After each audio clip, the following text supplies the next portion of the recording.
Borges, el infinito cercano. Cuando terminé de leer por primera vez el Aleph, me pasó algo curioso. No supe si había leído un cuento de ciencia ficción, o un tratado de teología, o una confesión íntima. Con Borges siempre pasa eso. Nunca lees un género, sino un Aleph en miniatura. Cada uno de nosotros tiene su propio Borges. Para algunos es el cuentista de los laberintos, para otros el poeta que le cantó a Buenos Aires, para los filósofos un pensador disfrazado de narrador. Para mí, Borges es como ese amigo que, cuando todo el grupo se pone serio hablando de política o de trabajo, de pronto suelta una broma inteligente y todos se ríen. Pero luego descubren que detrás del chiste había una verdad incómoda. Esa es la conclusión más amplia. Borges fue un genio, no porque nos diera respuestas, sino porque convirtió nuestras preguntas en literatura. A continuación, tendrán una sopa de frases famosas de Borges. ¿Y por qué? Porque siguen vivas. Yo no hablo de venganza ni perdones. El olvido es la única venganza y el único perdón. Cada vez que alguien me dice que tiene bloqueado a su ex en redes sociales, pienso en esta frase. Borges entendía que el verdadero corte no es castigar ni reconciliar, sino borrar. El olvido como botón de mute metafísico. Yo siempre imaginé que el paraíso sería algún tipo de biblioteca. Para mí, esta es la más clara. Hoy podríamos decir, el paraíso es una biblioteca o un wifi sin caídas.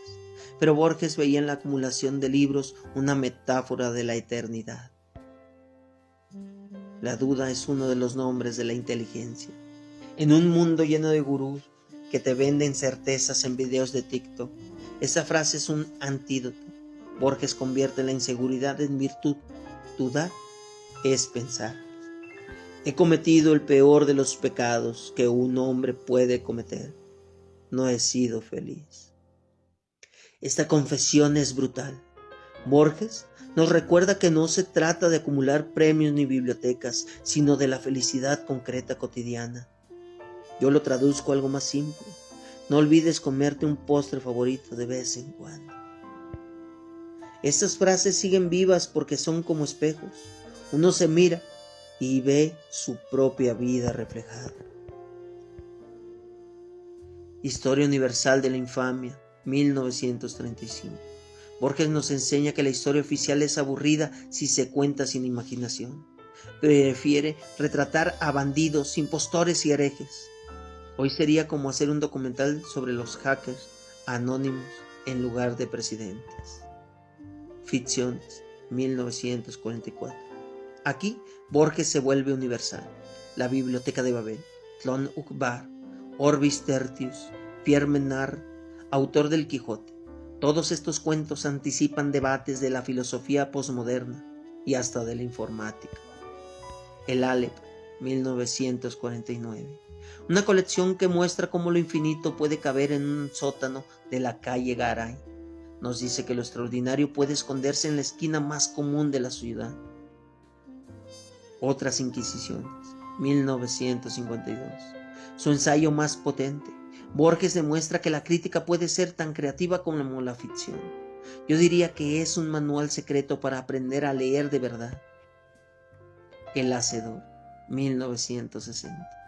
Un libro íntimo, más personal, donde Borges habla de su ceguera, de su destino, de sus obsesiones. Es casi un diario metafísico. Cada uno de estos libros es un rostro distinto de Borges, y juntos forman un poliedro infinito. Borges nunca fue filósofo en sentido académico, no hizo sistemas ni tratados, pero fue un filósofo literario. Planteaba preguntas eternas en forma de cuentos. El problema del tiempo en Funes el Memorioso, el dilema de la identidad en Borges y yo, la cuestión del infinito en la Biblioteca de Babel, la paradoja de la traición y la lealtad en 3 versiones de Judas. Lo fascinante es que no necesitas un doctorado en filosofía para entenderlo. Te da ejemplos narrativos, casi cotidianos. Es como si un Sócrates del siglo XX hubiera decidido dedicarse a escribir cuentos policiales metafísicos. Ya hablé en el bloque anterior de su enfrentamiento con el peronismo y su escepticismo frente a los sismos, pero lo importante aquí es su método, la ironía. Cuando lo castigaron con el cargo de inspector de aves y conejos, en lugar de enojarse escribió sobre ello con humor. Cuando otros escritores se fanatizaban con banderas políticas, él prefería refugiarse en Schopenhauer o en un poema anglosajón. Su mensaje frente a la violencia de la política: la literatura puede ser un refugio y un arma, no para convencer, sino para resistir con lucidez. Hoy Borges aparece en lugares insólitos. Los fanáticos de la ciencia ficción lo leen como precursor del cyberpunk. Los gamers lo mencionan en relación con los mundos paralelos y los multiversos. En series como Dark o Westworld se percibe su influencia. Hasta en memes, el clásico, la biblioteca de Babel, se convierte en chistes sobre Netflix o Spotify. Eso es Borges vivo, un autor que escribió en la primera mitad del siglo XX, pero parece haber anticipado todos los dilemas culturales del siglo XXI. Para mí, la mejor forma de cerrar es mostrar cómo Borges ilumina lo pequeño. Cuando te pierdes en YouTube y terminas viendo videos de un tema que no buscabas, el jardín de sendero que se bifurca. Cuando recuerdas demasiado y eso te agobia, Funes el memorioso.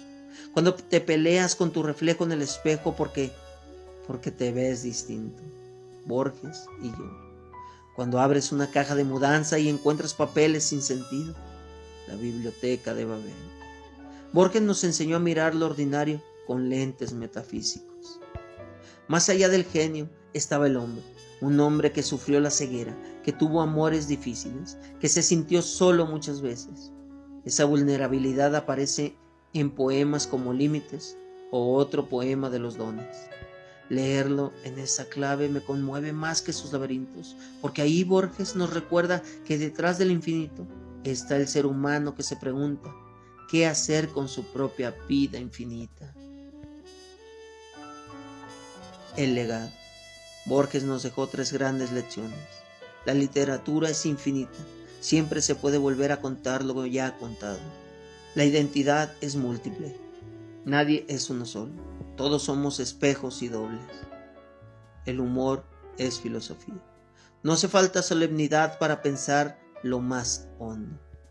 Si hoy podemos hablar de literatura global, de posmodernidad, de hipertexto, es porque Borges abrió esos senderos antes que nadie.